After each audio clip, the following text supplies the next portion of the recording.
it became a very sophisticated supply chain with multiple options. And so we do everything under the sun. It's actually quite scary how many different supply chain models we had going. And it delivered the outcome we wanted. It delivered the outcome. It's really interesting. We had dresses made in California available on the website, delivered to you within 7 days. That's Nice. crazy.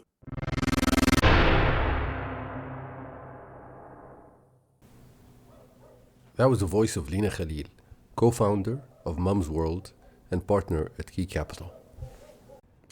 I am your host, Ali Zwail, and this is the Startups Arabia podcast, where you learn about the Arab startups ecosystem from the best founders, investors, and operators in the region. Leena Khalil is currently a partner at Key Capital and was the co-founder of Mumzworld. In 2011, she co-founded Mumzworld, a leading platform dedicated to making parenting easier across the region. Following its strong growth, Mumzworld was fully acquired by the Saudi healthcare giant Tamer Group. Leena stepped down as CEO in 2024. Before her role at Mumzworld, Leena worked in investment banking in London, where she successfully launched equity transactions for TMT clients across multiple geographies. She later transitioned to business process outsourcing, focusing on optimizing local government processes and customer service through the integration of technology into daily life. Leena has been named one of the top female entrepreneurs by Forbes Middle East for 4 consecutive years, including the most recent Forbes 2023 list. Additionally, she was recognized as one of the most powerful retail leaders by Retail ME 2023. She serves on the board of APIC, a publicly listed company focused on driving investments to Palestine. Leena is also a member of the Sharjah Entrepreneurship Center, Shira Board of Advisors, a mentor at the Win Fellowship, and a judge supporting Eureka, the Gulf region editions of Asia's largest business model competition.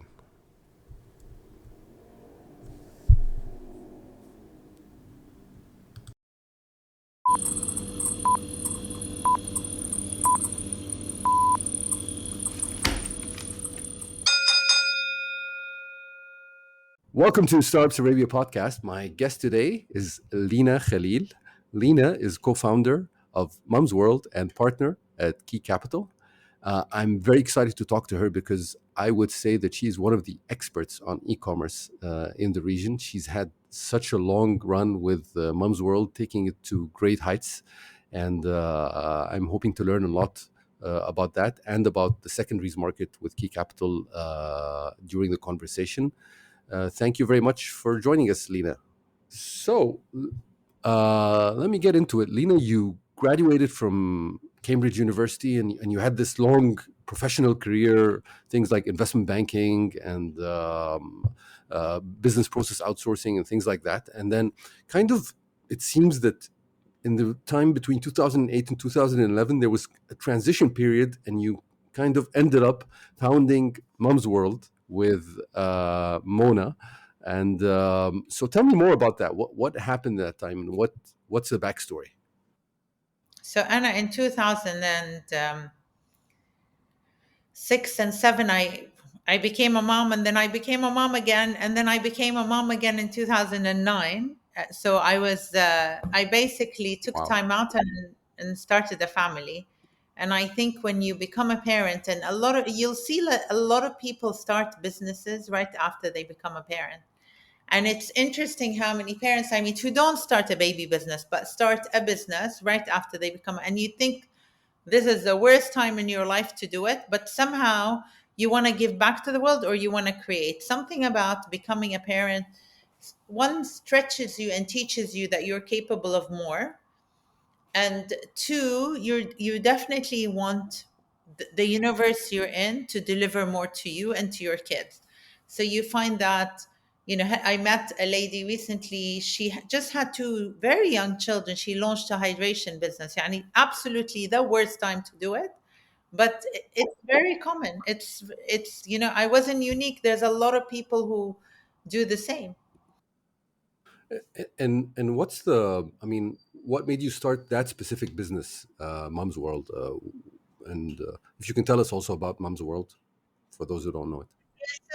So Mumzworld today is the largest platform in the region for everything mother, baby, and child, in terms of content creation, community, and selling products. Today, it's the largest, and it's really the largest platform in Arabic, and really just goes Arabic first, thinks of the consumer, the local consumer first. It's not, Amazon has a baby section, but it's one of many markets, and they're not focused on it first. There are some international baby sites that sell locally, but they're not Arabic first, and they're not building a local community. So the idea is that this is built ground up, and it's built. And if you look at the teams that touch the consumer, a lot of them are moms from the region. So everything is being done for the regional mom. Today we touch 3 million moms. We deliver to 22 countries. We focus our marketing on six, but really we deliver. I think one of the biggest countries with a large moms-world audience is Iraq. But in terms of e-commerce, Iraq is limited. Inshallah, that could be another country. I mean, another country that we have a huge audience, but we don't really do a lot of work is Egypt, just because there's a lot of limitations to operating in Egypt. But the audience is there; they're consuming the content, they're following our community, so there's a lot of potential there. And I guess we're talking to the moms the way they'd like to listen. Okay, so when you were starting, you seemed. I mean, there were already e-commerce sites there, but your differentiation, or how you saw your differentiation, was, as I understand it, focus on the mom and her needs, and regional kind of personalization. Is that correct? So when Moms World launched, it was the first. There was nobody doing this, and there was Sue at the time. But if Hmm. you say that there were many sites doing it, we did start a tad early, and and for that we paid the price because the market wasn't very sophisticated. All our partners weren't ready for e-commerce. Our suppliers weren't ready. Banks weren't ready. So we struggled a bit at the beginning because of the ecosystem was very kind of immature. Got it. So if you said, oh, if we were in the US, yeah, I would say there were a number of players, but in the Middle East, no, we were the first to market. So that's great to hear. And e-commerce is notoriously hard. It's like margins are bad, logistics are difficult, customer acquisition is expensive and not so easy. Differentiation is tough. Everything is hard. But you guys made it work. So, what were the first year or two like to get things off the ground? لا, هلا, the first year was quite exciting because everything was a breakthrough. It's the Mm, minute you try to do things, like it's the minute you try to sell outside Dubai and you try to sell to, not Abu Dhabi or Dubai, or you try to ship to Saudi, or you try to provide a personalized service on site, or you try to hire more tech people because you are growing your team.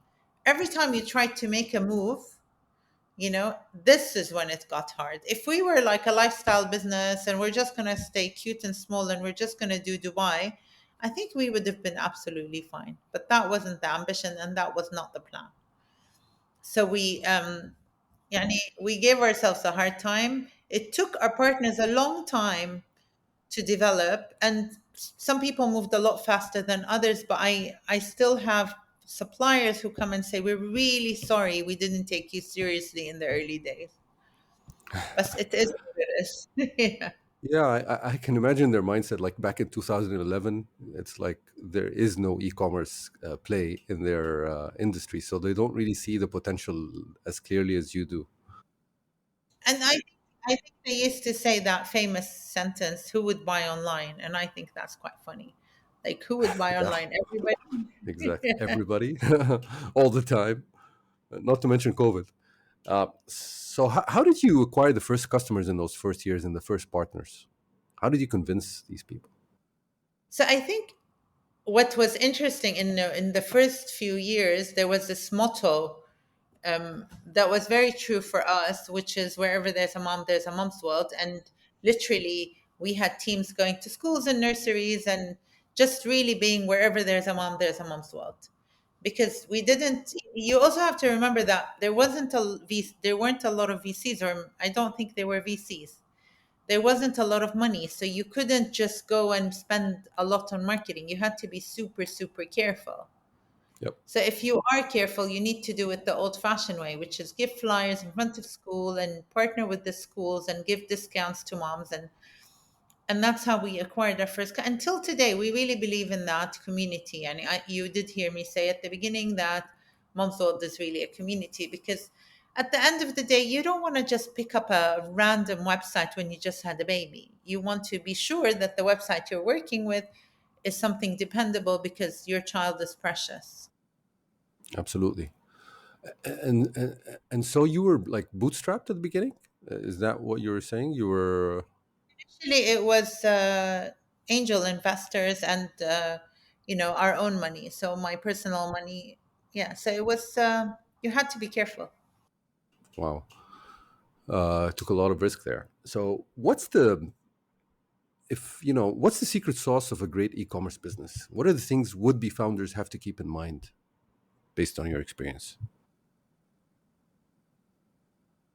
I don't know if there's a secret sauce, but I would just go back to the secret sauce of every business: know your customer. You know your customer, and you evolve your customer, and really listen. There's a lot of times that you're collecting data, but you're not listening. Hmm. Yeah, I know what you're saying. Okay, but at the beginning, there weren't any VCs, but I think over the years, you guys raised $50 million, like gradually speaking, until the acquisition. So, what was the biggest round, and how complex was the fundraising process? And can you share best practices for other founders? No, it's so and I just break it down a little. I think because the liquidity wasn't in the market and it was tough, and let's just say e-commerce wasn't the darling of the market. So there were a lot of people on our cap table, a lot of small investors, a lot of sophisticated investors, a lot of investors that weren't kind of paying attention, and some that were paying too much attention. So we had a really varied cap table, and a very, very large one, which was a problem, because it Hmm. meant that managing fundraising was very hard, because not only do you have to find the money, but when you found the money, just doing the paperwork. And there is a time, believe it or not, that you needed ink on paper.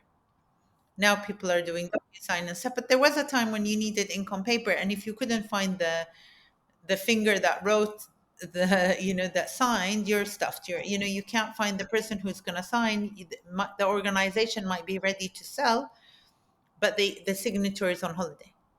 So it could be that simple. Right. And so, I mean, this kind of brings you directly to why I'm doing a secondaries fund, because I think in the early days, as a founder, you'll take money from anyone who like give you some Yep. confidence in what you're doing and believe in you. So you will take their money, and that's fine. And they'll probably make money also, and they'll get a good return. The question is, are they your partner for the long term?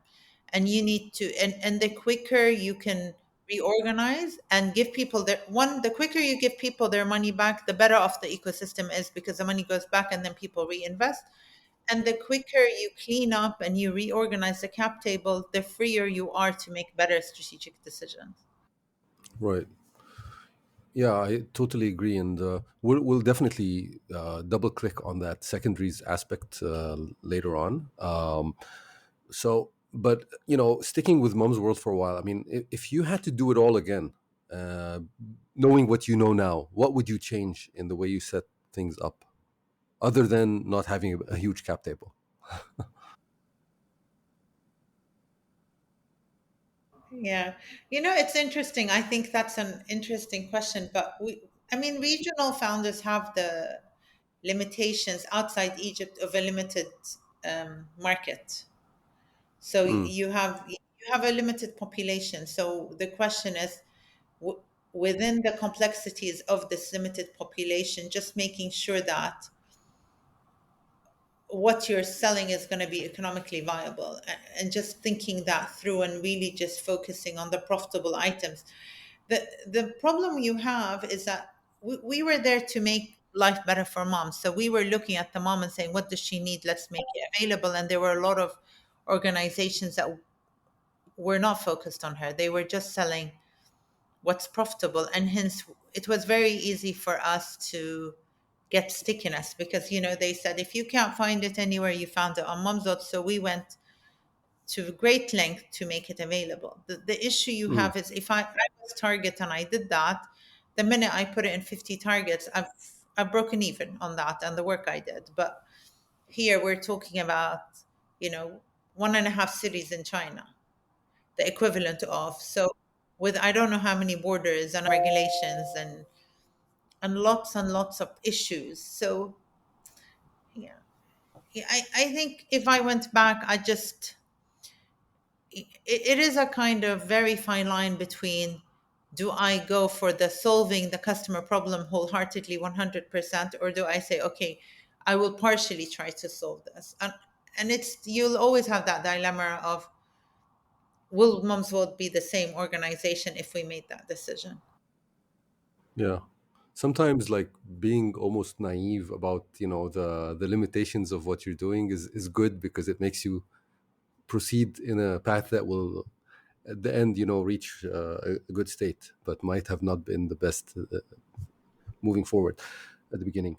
So, okay. I mean, you spoke about profitability, and obviously, unit economics are key for e-commerce and any business, but specifically on e-commerce. If somebody, for example, was doing another e-commerce website that's in a vertical, say for sports, targeting people who play sports, what would you tell them to make sure they keep bear in mind in their financial model that many people would usually miss based on your experience?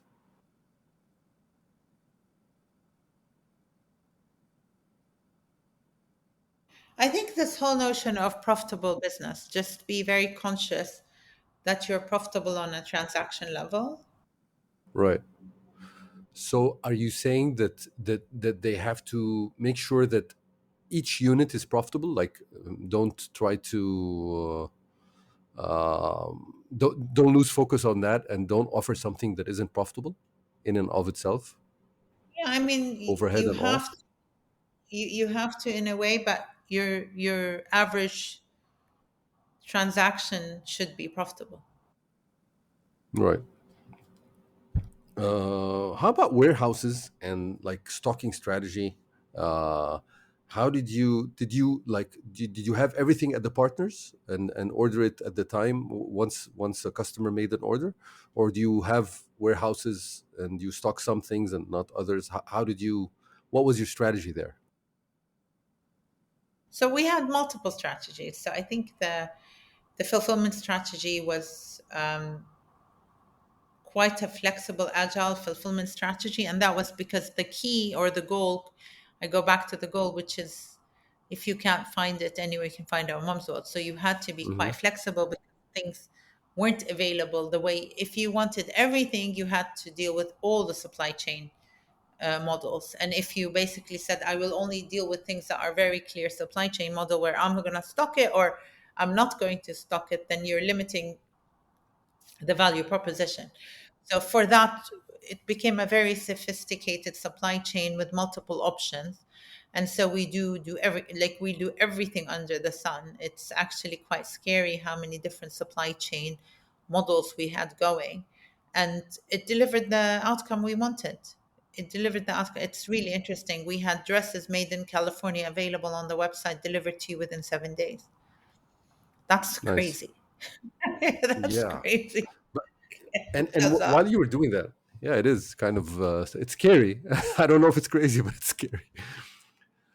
But while you were doing that, I mean, what were you optimizing for?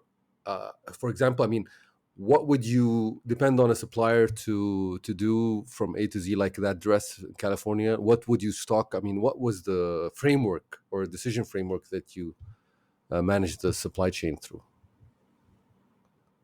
I'm sure it was like a gradual thing that got built up with time and experience and. there are things that you could kind of pre-forecast, and you can probably know that you need, and you probably have an idea of how many you need. But a single sleeve pink dress that has wings is probably going to be in fashion that 1 month. Yeah. You don't know. So, and the fact that I was like very specific, by the way, and girls get really excited about these things. So, there was Hmm. a time when I mean, the funniest one is shoulder buddies. So there was a time when all the kids wanted a shoulder buddy, which is this little ugly guy who was made of plastic. I think he was for 30 dirham, which is about $9, who sat on your shoulder and he went everywhere with you, so you were never alone. Hmm. And Very nobody important. is gonna guess. There one day, this guys people are gonna wake up and say, "We don't want a shoulder buddy." We sold hundreds, Right. absolutely hundreds of this shoulder buddy guy. And now, if you ask anyone, if you tell my kids who they all wore him, like they're like shoulder buddy, shoulder. What is that? Oh, shoulder buddy. Yeah. So Right. there's a lot of different things. Whereas diapers, you need to have diapers on your website. So you also you know your need to know your customer, and based on that, you need to design your processes and how you use your cash. So yeah, so if you don't have diapers that you deliver today to the customer, you're going to lose a customer. But if the shoulder buddy comes in a week, I'm not sure that the world's going to end as we know it. Yeah. So, Hopefully not. yeah. It seems to be like a mix of customer experience and knowledge and technology. So, some forecasting and some just knowing the customer, knowing how the market flows in this industry, right? Yeah. I think the beauty of it is that we can focus on that trust element. You trust us to have it for you. You trust that we will give you the best selection. You trust that once we deliver it, we have a product you can use with your child. And something that's really an important pillar, and that's very hard to build. So the fact Mm. that we were able to deliver that is kind of, it's a little bit of magic. I always say, like, there are magic sparkles that fly around the way things are done in Mom's World. The issue you have is that the everything for everyone is hard to deliver. Yeah, it is. It's a big consumer promise to make and deliver on, definitely. So a bit of a risk there. So how did you manage the different geographies? I know you expanded into several countries as well as the international market. Do you have different operations set up for each country, or do you have one central location that serves the Gulf, for example? And what was your thinking and approach on that?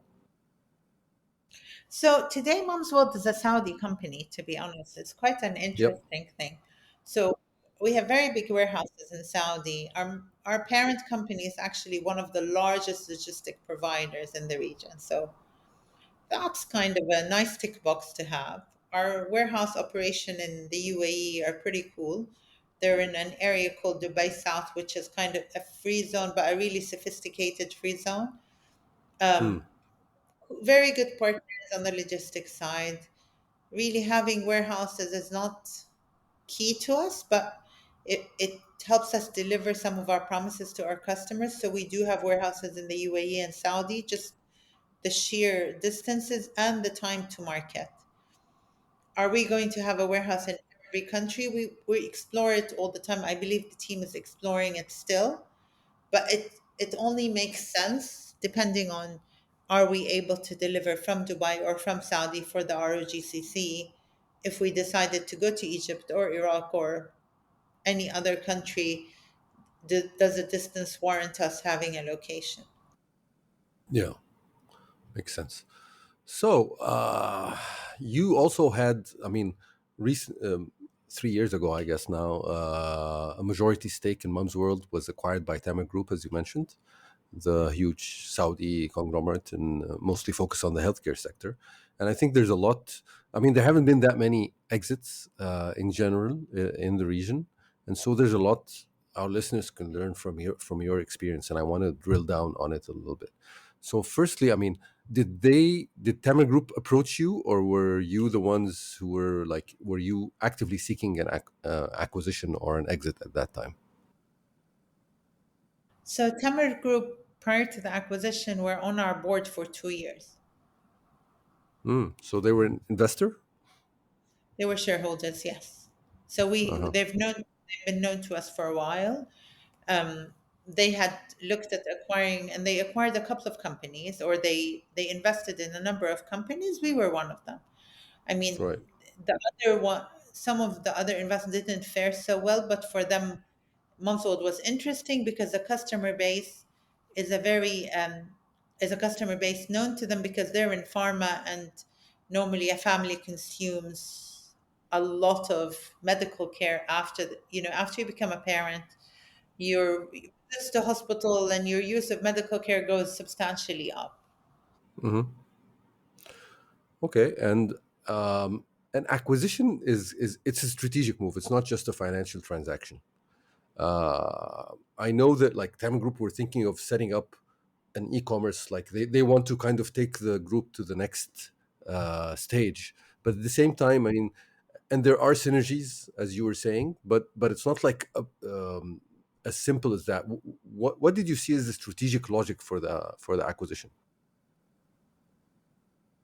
I think what I said before was about like the customer base made sense for them, and then the other thing is post acquiring us, we partnered with them to launch a pharmacy, an online pharmacy.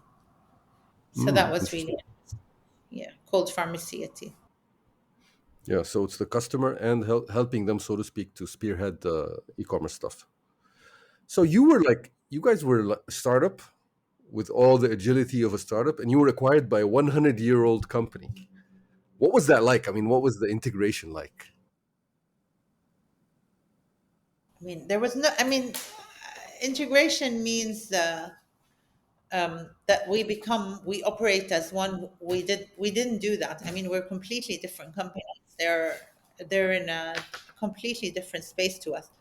But the issue is, how do you optimize on synergies? How do you use their know-how? How do they optimize on your synergies? I mean, Exactly. let's be clear. If you're a farmer, you probably have one of the best kind of risk and legal teams in the universe. I mean, if you're in oil and gas or pharma, you have the best risk legal teams ever. And I think as an e-commerce, that's very expensive for us to build. And it was very nice to have access to that, because a lot of things that just took founder time, and we didn't have, you always had to hire externally. We suddenly found ourselves, we woke up with our own internal team, which was so nice. Very, very skilled team, very knowledgeable, worked on some of the most difficult things because pharma is complex. And so you immediately woke up the next day, you had access to a very big finance resource that you didn't Mm. previously. If you wanted that kind of expertise, you would have to hire. The central finance resource is unbelievable. Even if they do no work for you, just the ability to pick up the phone and say, you know what do we do? How do we deal with this? There's a new regulation. What is the Tamer approach to this? I think there are big problems that happen, and they're nothing to do with e-commerce. It's just to do with regulation, government, laws. That it's nice to have the big boys on your side. Yeah, makes it easier to sleep at night. I found it really cool that you're still posting Mum's World, reposting Mum's World posts. Eid greetings from Mum's World even after leaving the company. So there is this connection there still. How does it feel like to leave the company that you built and that you stayed in for 13 years? How does that? Timing, I think, just to clarify, I left after Eid. I left this September, so I did all of Eid, and I Okay. did all of I think I got through back to school, and I left them right after that. The 22nd, 3rd, and 4th of August was the back to school madness, when all the parents Uh-huh. were, like, Buying all, trying to, all the school stuff. yeah, managing multiple calendars and figuring out how many emails I got from the headmaster all in one day. Just that information overload is crazy. So my last day was the first, and I handed over to a new CEO who's a man, but he's also a parent of two young children. My kids are going to uni, so it's a nice. I thought that was a pretty cool handover because of, he has a very Yeah. young child and he has a 5-year-old. So I thought that was like so cool. So how is it like to hand over? I was talking to someone today and saying it sucks. It's horrible. But letting go is hard. I don't think it's about I took my daughter to university this year. Nice. And that's tough too, because that's letting go of her, and letting go is hard, and letting go of things you love and things that make such a big part of your life. And you wake up every morning and you have this wonderful human being living with you who you love every day, and then suddenly they're not there, and then there is this big baby that you wake up, you look at the dashboard, you look at the numbers, you call it's like a ship, and then you wake up and that ship is not there anymore. I think that's tough. And do I like the letting go? Up on a personal level, absolutely not. Is it the right thing for me to do? You need to kind of be quite objective. So if you put it on paper, it's the right thing, and there's so many reasons this is the right time to do that. But it's not going to be easy, and it's not going to feel good, because it doesn't feel good. I'm so used to it. I'm so used to, and there's so much more I can do and I want to do, but just kind of being objective, this was a very good decision. Yeah. Yeah. Yeah. I mean, I like thank you for being so honest about it, because I can imagine. And it's interesting that you put it in juxtaposition with your daughter going to college, because yeah, it's kind of similar, isn't it? So I mean, Why does she have to moving, go? She can yeah. study from remote. Yeah, or you could go like start college again maybe, and, and study with her, Don't even but then bring you'd that leave up. your Like, other kids. yeah, I always threaten my children, I will take your fees and go. I want to learn more. Yeah. So, I mean, okay, I mean, these are new times. You're making a transition. You stepped down as the Mums World CEO a couple of months ago. Uh, Now you're starting at Key Capital as a partner, and Key Capital is focused on startup secondaries. So, can you tell me more about that? So I think it's just to clarify, it's focused on secondaries. So we're not doing companies in stage C or at angel or series A. So it's not really the total startup. It's right that at that inflection point in the J curve, right before the company is moving into the kind of profitability stability phase, when Hmm. product market fit is there, the team is quite confident, but they have a lot of legacy shareholders. And a lot of the angels and the early investors actually either are not focused. Some people say, oh, I invested in 20, I don't know where they're at really. um, some people are saying, you know what, I don't want that risk exposure anymore, it's not my main business, I just give me my money back. And so they're not following the trajectory of this company. It doesn't matter to them, or they need their money back. A lot of actual sophisticated funds need their money back, because if you started a fund in the region in 2015-16, it's about time that some of that money comes back to you. Yeah, you need that DPI. Yeah. So basically, it's time to clean up, and we're here to basically say these are great companies, great founders, product market fit. There's no reason for them not to continue, and not every shareholder is aligned with the risk profile of investing longer. So their investment period has ended. It's nothing to do with the company. So we're coming in and saying we're gonna take on that investment. So, and we have multiple products. So the product is not all just a straight out buyout. Some of the products what we offer is quite founder friendly. So we offer products that help founders buy more shares in their own entity. And I would have, I mean, that's a product I would have loved. I would have loved someone to come and say, hey, let's help you buy more of Mumsworld. And I don't think I would have said no at that point. I would jump at the chance. That's interesting. I actually thought you were like giving founders also, not just angel investors and early investors, an opportunity to take a little bit of money off the table, so maybe they can buy a house or something, get more stability in their life.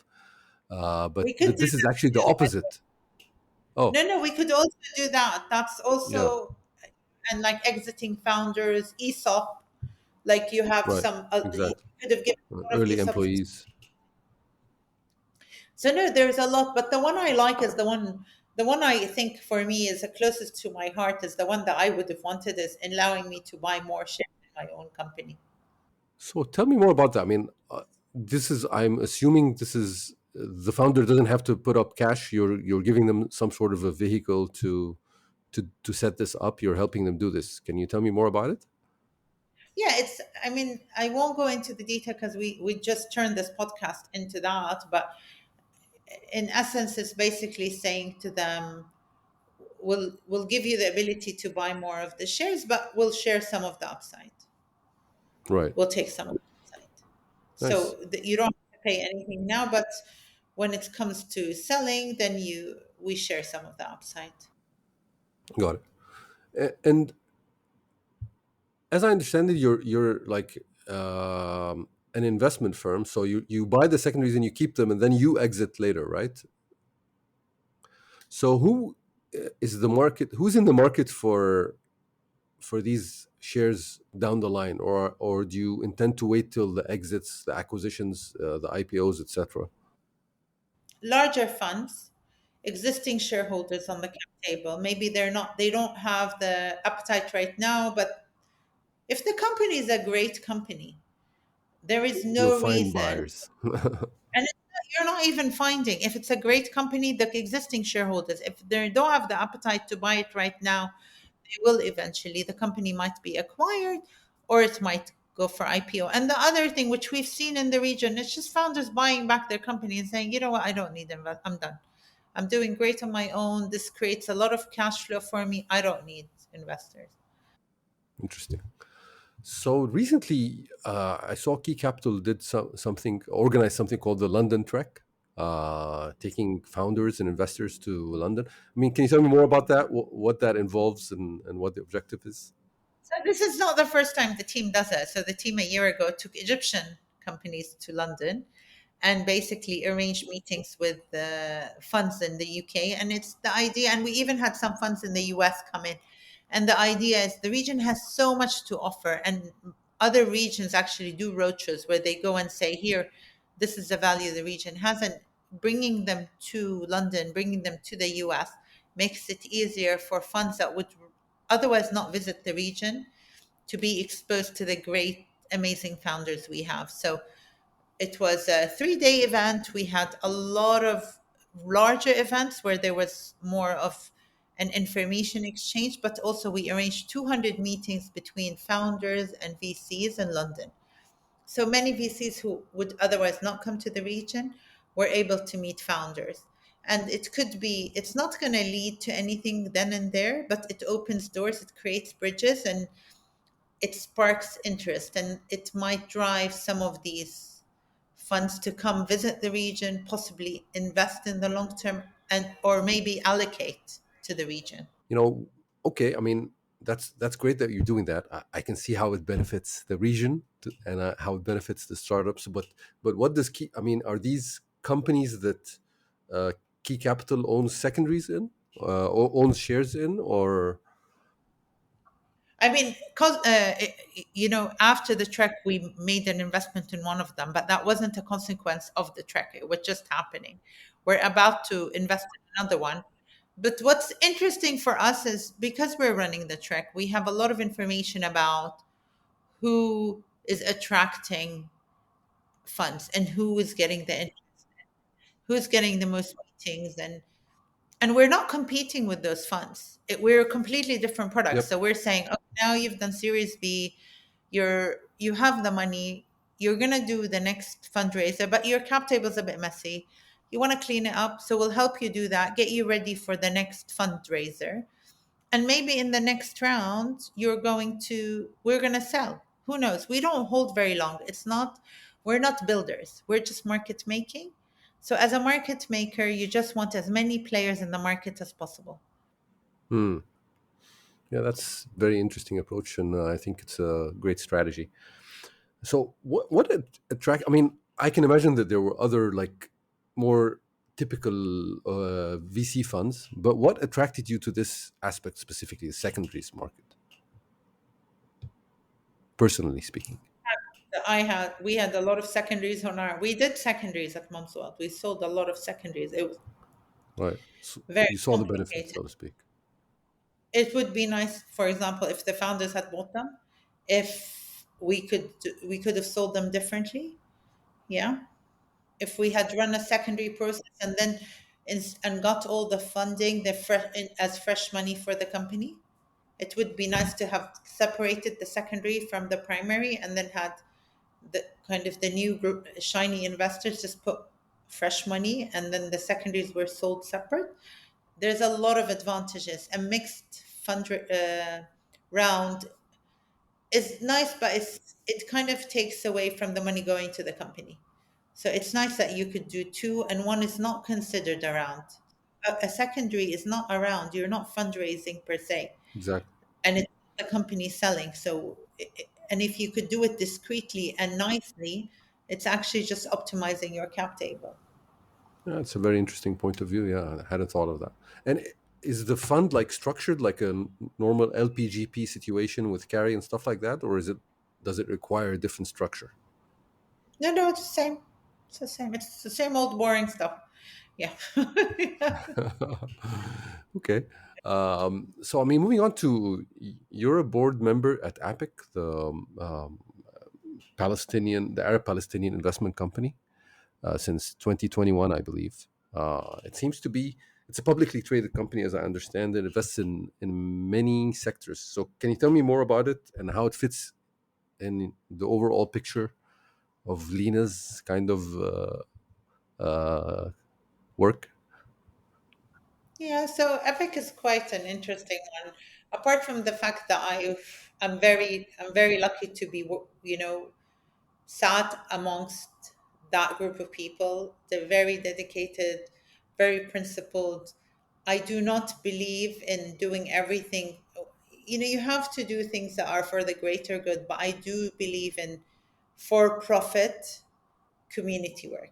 So I do believe that things that generate cash can also help the community somehow. And I think that if you are able to create an entity that is for the greater good that generates, it's more likely or not to help in the long run. So a lot of my, kind of my coolest projects are things like the great market in the big souk in Istanbul, where all the rent goes to for the upkeep of the mosque. So you could have put money aside for the upkeep of the mosque. It's nothing like, a going concern of rent that's keeping the mosque beautiful. I mean, anyone who's visited that mosque can see how beautiful the mosque is. And it was just very good commercial acumen. Someone said, okay, I'm gonna build the mosque, build these shops, and the rent of these shops will go to the mosque, and this is why the mosque has golden taps and it looks perfect, not because a Right. stroke of luck. It was by design. This is a commercial endeavor and it works. And I think that's amazing. One of the biggest waqfs in Hijaz is this water well and land that sells dates. And it is a charitable endeavor, but it's one of the biggest charitable endeavors in the world because they sell their dates and Yeah. so they accumulate more and more wealth. So actually doing things that help have a greater good impact, but that are also commercial, I think is the way to go. And I think Epic, being a company that's creating jobs in Palestine for the Palestinians, listed on the Palestinian Stock Exchange, owned by Palestinians, who then get the dividend every year. And I've been to their annual general meeting, and in Ramallah, and it was all the, uh, the Palestinian community coming and getting the dividends, and apparently it makes a big difference for their lives. I think that's lovely. And a lot of the brands under APEC are global. So one of the biggest cold meat cut companies in the world, Halal Cold Meat, is owned by APEC, and it's a very famous brand. Senora is a very famous brand. It's sold in Dubai. in Saudi. I'm not sure it's in Egypt. I know. So Senior is a very big brand, but it's a brand from Palestine. And this is the idea that APIC is a holding group for Palestinian businesses that operate in Palestine and can grow internationally. And I, I think I was asked to sit on the board just by stroke of luck, and it's exactly what I want to do. A lot about supply chain, a lot about distribution, availability, a lot of things that I've done before. And yeah, my mom is Palestinian, so that makes me super biased. Yeah. Uh, yeah, I mean, it's mom's world after all. Yeah. So, Lena, I mean, this kind of makes me reflect. I mean, we're all, I think, affected like by the genocide and what's happening now in Palestine. And In are there Lebanon. ways, and in Lebanon, and actually in Yemen, many places. But uh, I don't know. Do you have reflections on how startups in the startup ecosystem can affect this positively? How we can kind of help somehow? I think one thing that we learned this time is that the only people that are going to save you are you. So you better be the smartest, the hardest working, the most educated. You have to have the most doctors. And when push comes to shove, the only paramedics that are going to go are your paramedics. And the only doctor that's going to stick around is your doctor.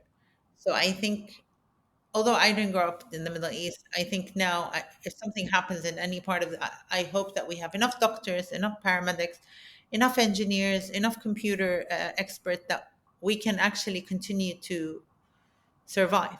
And the only reason, I mean, I can't believe how long they've survived for, but the only reason they survived for this long is because they've worked really hard on themselves Yep. to have the know-how. And it's a miracle that they're still standing. And I think that's a great lesson to learn, that everyone, we just need to double down, work harder in our fields and do better. And this is genocide or not genocide. You need to do that. But it brought that home so hard. It just, you can only rely on yourself. So you better be the best at it globally. Yeah, couldn't agree more. All right. I mean, moving to another aspect. I mean, you've had an incredible professional career so far. Looking forward to a lot more, inshallah. And but I heard you on a podcast saying that the hardest thing you ever did was being a mother, was becoming a mother. It's Uh, still very, so, it yeah. doesn't get easier. How do you reflect on that, and how has becoming a mother made you a better professional? Oh, it's like HR, but it's like bringing HR at home, except you don't, you never take a break. It's all about, I feel like a mom should write an HR book. Yeah. And Yeah. the thing about parenthood that's really hard is that wording. They don't do what you say, they do what you do. Yep. So Yep. it's so hard. That's so hard because you do have habits, you do have things, and you have to be a lot more disciplined because they really do what you do to the T. That horrible habit that you have where you kind of tick on the table. You'll have three kids that tick on the table, like whatever it is. The thing you don't like about yourself the most, your kids will have it. So yeah, it's tough. It's tough, and it's very personal. It's very emotional. I always think you have to look at the low probability. Okay, how much error? What's your error tolerance rate? On an Mm, oil rig, it's probably less than 1%. In a warehouse, you're okay with like 5%. And then in a playground, your error rate can go a bit higher because kids do all sorts of things. But with your kids, there's no error rate. There is no error rate, not because that's what you expect. It's just what you're emotionally geared up for. Your kid can't get sick, your kid can't do badly in school, nobody can be horrible to your kid. There's so many things that just have to be perfect, and however hard you negotiate with yourself, that is the expectation. So I always manage my like the risk profile of what I'm doing, I say, okay, what's my tolerance rate for error in this situation, and I can live with that. But with my kids, it's zero. Yeah, so it's hard. You must be a tough mom. I'm not a tough mom. It's yeah, it's not. It just, even if you tell yourself, okay, I'm going to be zen and I'm going to accept, but you're still, it's still. I mean, It's if hard. your kid is sick in hospital, yeah, No, of course. you tell her, oh, it's okay. She'll get sick 50 times before she becomes 18. No mom is going to accept that. The reality of, they get sick a lot, but every Yeah, time yeah. they get sick, something inside you hurts. Still emotionally draining. Yeah. Okay, like moving back to e-commerce, are there like any e-commerce verticals in the region that you think hold a lot of promise since you've seen so much in this area? A lot. So give us But some alpha. no, I'm not telling. I think there's a lot of things that will come up. There are two or three that are about to explode, and I've been talking to some people, and I think, and you could tell because the way the new generation lives is very different to how at least my generation lived. So all the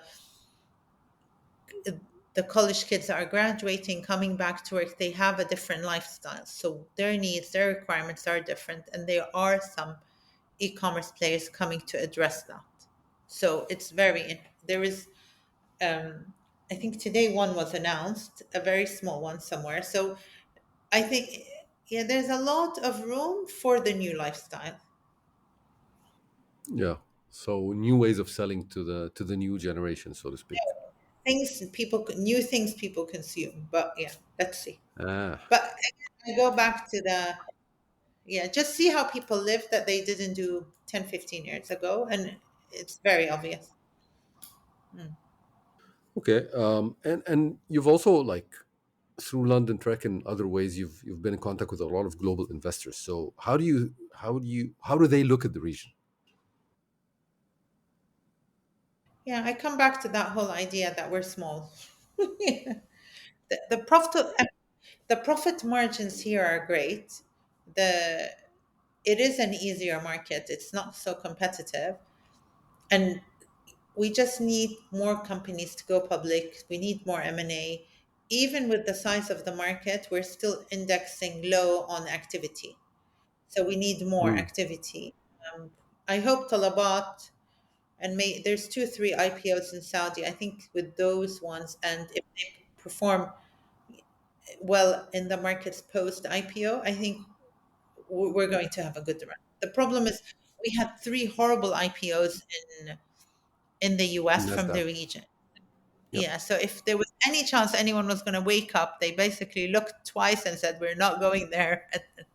So we had Swivel, we had Yep. Angham And wasn't very Rami. successful. Jumia was an absolute massacre.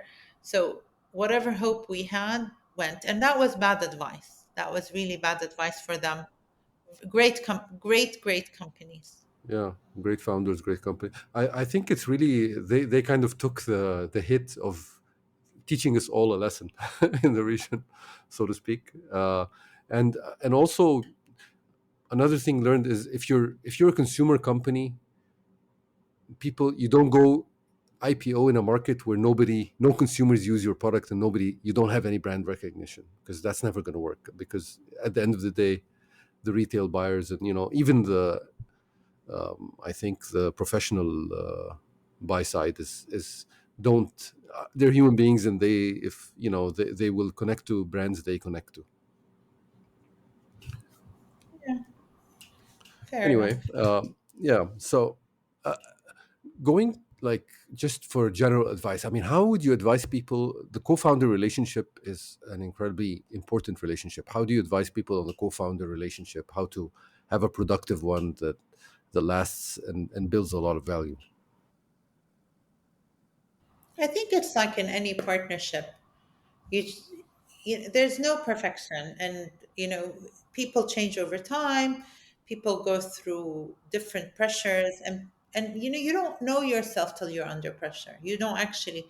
It's like a self realization. Different pressures bring out different. Like when I became a Hmm. mom, a different side of me came out. And you don't, I didn't know that till I became a mom. And this whole super protective kind of uh, protect them at all costs. I never knew I could be like that, but I became like that. So I don't think, I think people evolve, and what you need to put is some rules and a rule book around how you behave. What happens in a risk situation? How do you make decisions? Because you don't know. You actually have no clue what the world has in store for you. But if you put some very high level rules and hopefully stick to them, then at least you can plan for the unexpected. But there's no perfect. There is absolutely no perfect. And this is why you have a secondaries fund that buys exiting founder shares. Some founders leave before. There you There go. we go. And full circle. Yeah, so I guess what you're saying is, if you the more guidelines and you set up at the beginning on how you make decisions and how you interact and things like that, when the real stuff hits the fan, you'll be more ready for that. Yeah, have the difficulties, this conversations early. You Right. know, the one that in Arabic they say شو اللي أوله شرط آخره نور. What is Noor, it? yeah. Yeah. Yeah, yeah. Yeah, اللي If, أوله شرط yeah, آخره نور. No, no, it's tough. It's tough. yeah. When you have a condition in the beginning, the it ends well. Okay, rough translation, very rough. Anyway, speaking of this, I mean, you were two female co-founders going to the market to get funding. How hard was that? Was it too hard?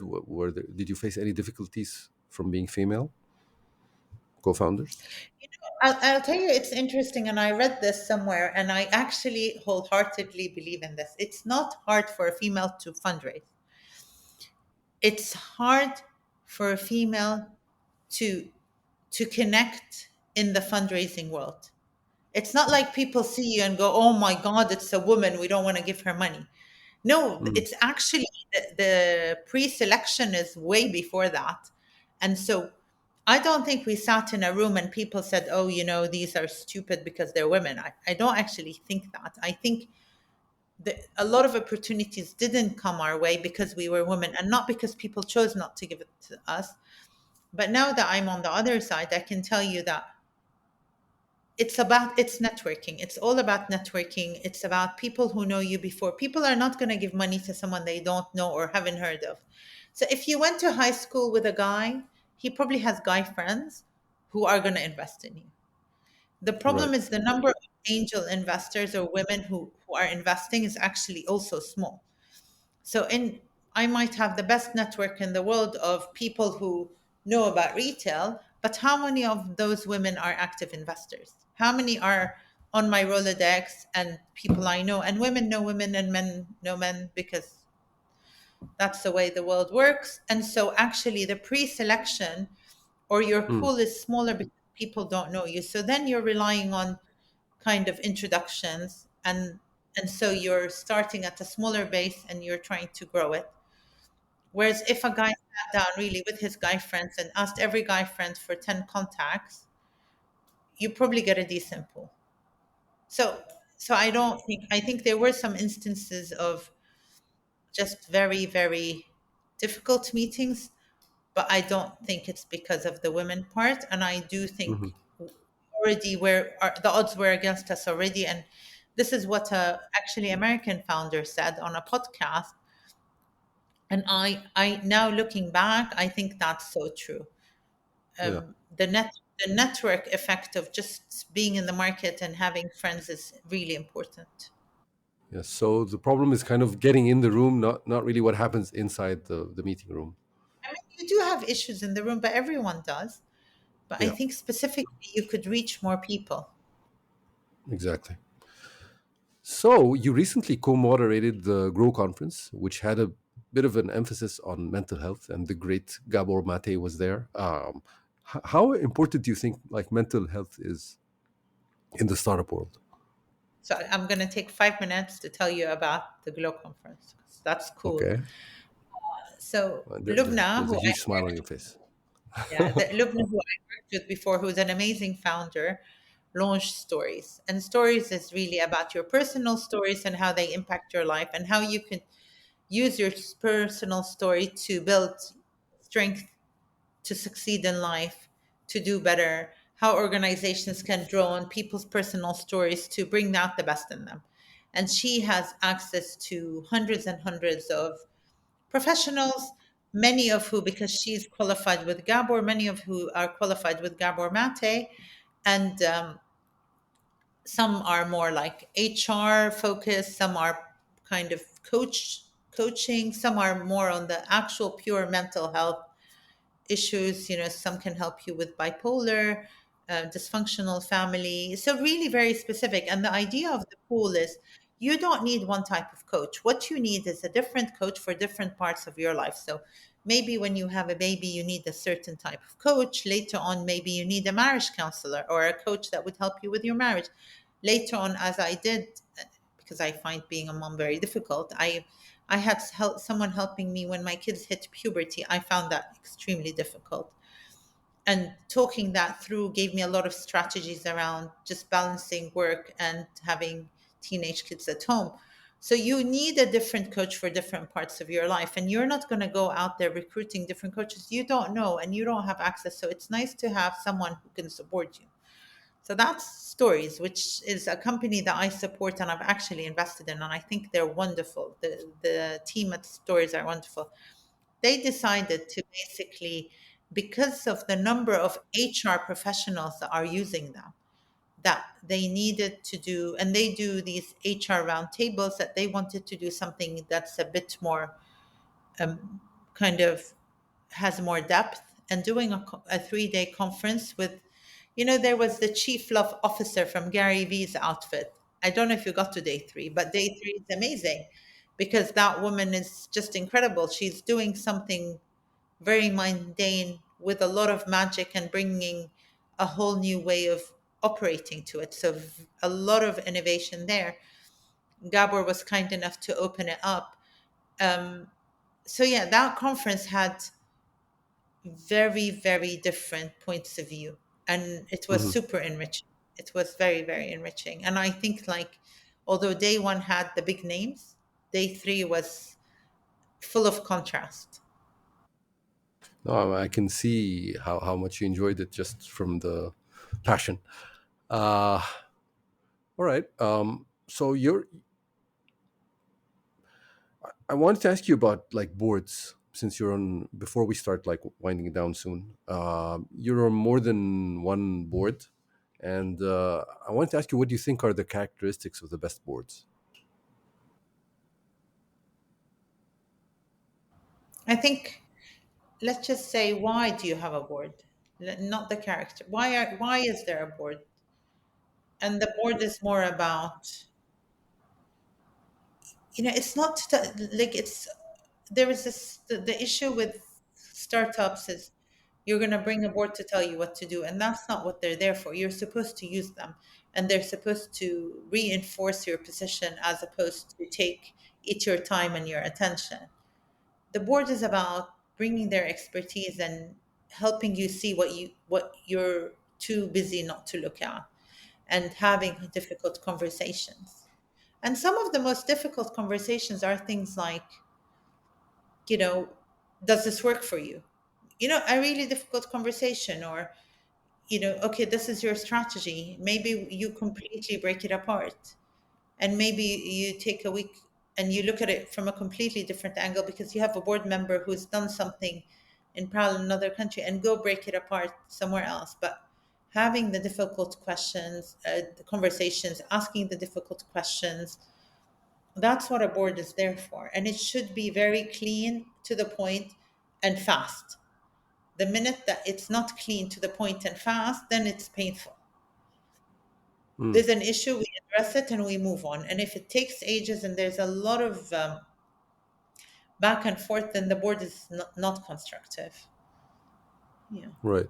But but I think I think the whole idea of how to use a board needs a lot of developing.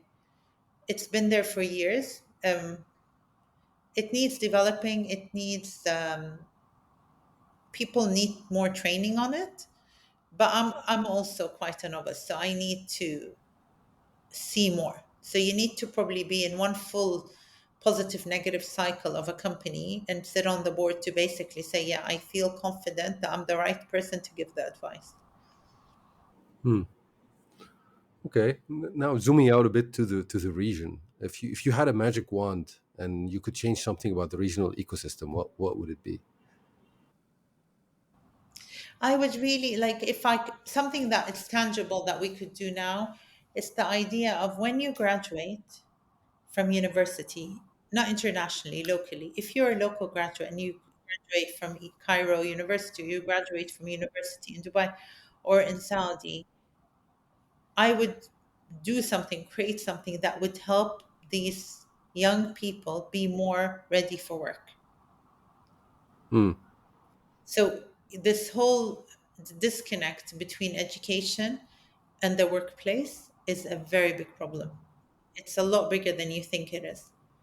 And this, how do we get our youth ready for the workplace is huge. And it doesn't matter if he طلع الأول يطلع الأول. Yeah.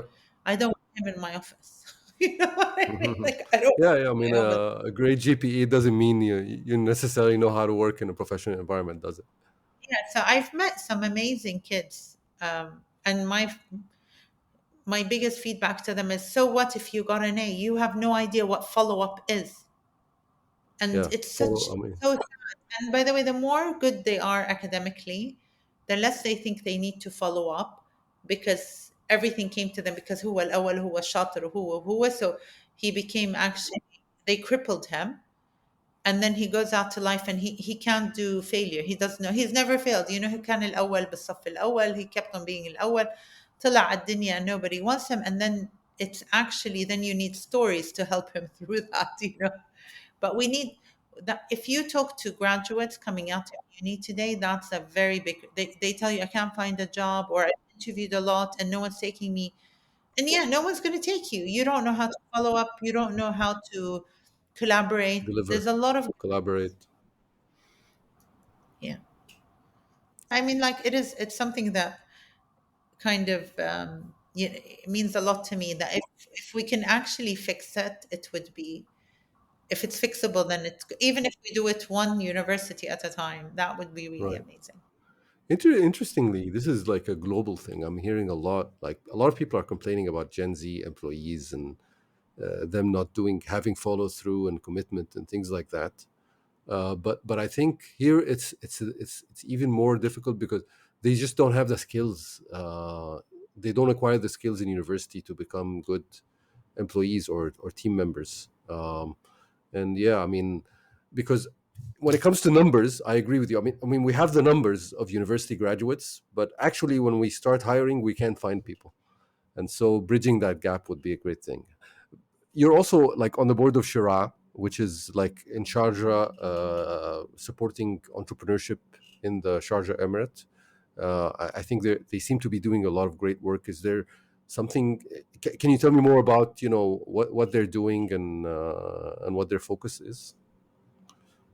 So I'm new to Shira, so to be Yeah, honest, I I know, wouldn't quite recent. not, yeah, represent them very well. But I'll tell you what I love about the whole setup.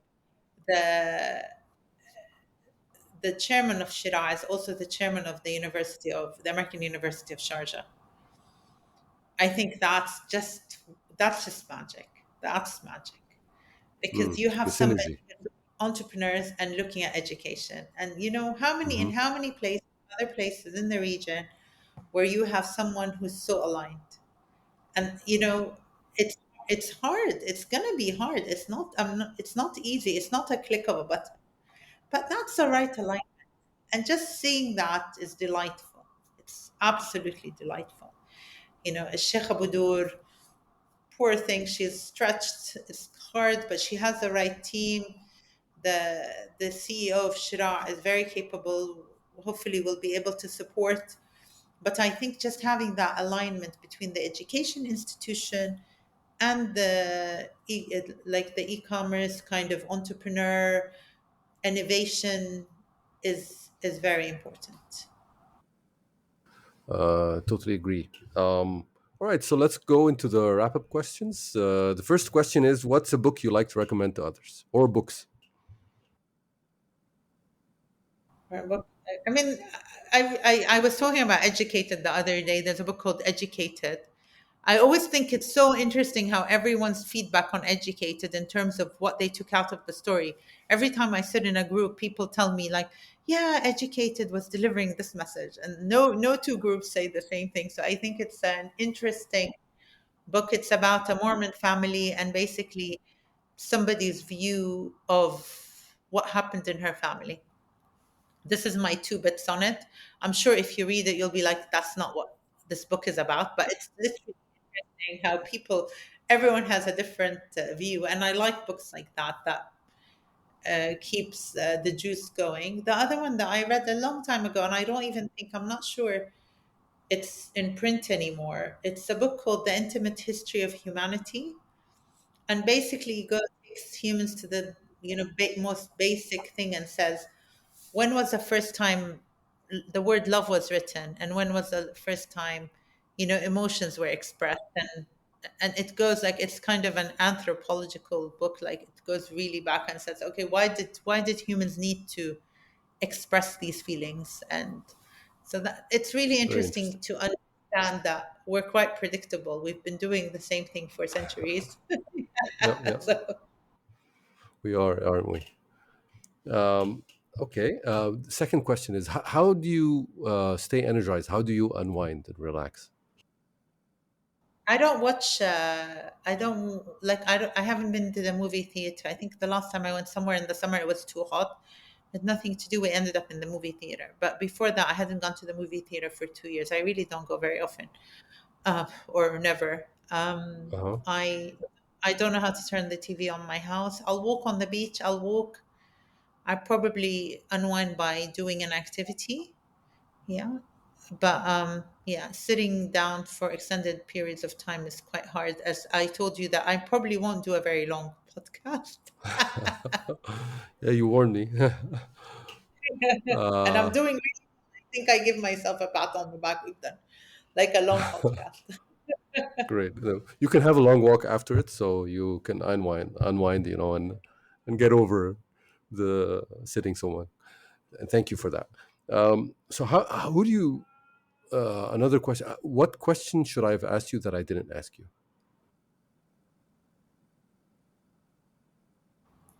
What question should you ask me that you haven't asked me? Yeah. I don't know. That's a hard one. You're like giving me your job. I have to think for you. No, Yeah, I that's think that I think for the biggest question, and I call myself an immigrant. Like I'm a lifelong immigrant. I've always been not in my home country, and I've always had some other identity, and I've always carried a third party passport. And I think for us, and apparently our numbers are increasing. The number of people that weren't born where their parents are from and have a different identity card and lived in, and apparently this number is increasing. But the question for us is, at the end of the day, when we're done doing what we are doing, where will we settle? Where will we retire? And mm, that's a really interesting question, because where will we go? And is it where is Dubai? Will home? I go back? Yeah. So I grew up in London, so London feels like home. But is it home after living outside the UK now for almost what are we, 15 years? I mean, if I stay here another five, that's 20. So So where is home? And I'm not unique in this kind of dilemma. There's a lot of people like me, and there's a lot of people from all walks of life who have never lived at home in what they're supposedly home. I mean, I should live in Iraq, but that's Mm, probably the last place I would look at, because I don't belong there. I don't have memories there. I don't know anyone there. It's not somewhere that I feel like, okay, I'm going to go back. Do I go back to London? It's really my primary home. But with time, that connection is eroding. So it's kind of an interesting dilemma. mm. Yeah. But I have a you're feeling we're not nicely going to being. solve it today. No, and I think I always tell people, the lucky ones are the ones that are born in a place where they know where they went to school in that place, and their parents are from that place, and then they know the dry cleaners, and they know the shopkeeper, and then they go back. and everybody's still there. And people look at me like, why do you think that's so cool? I'm like, not everyone has that. Yeah, not everyone has that. All right. So I like to close on a note of gratitude. So my last question is, what is a gift somebody has given you that has had a positive effect on your life? My children. God gave me my kids. That's the best gift I could have ever asked for. Yeah, it's really. That's wonderful. Alhamdulillah. Children Alhamdulillah. are about the future, alhamdulillah, and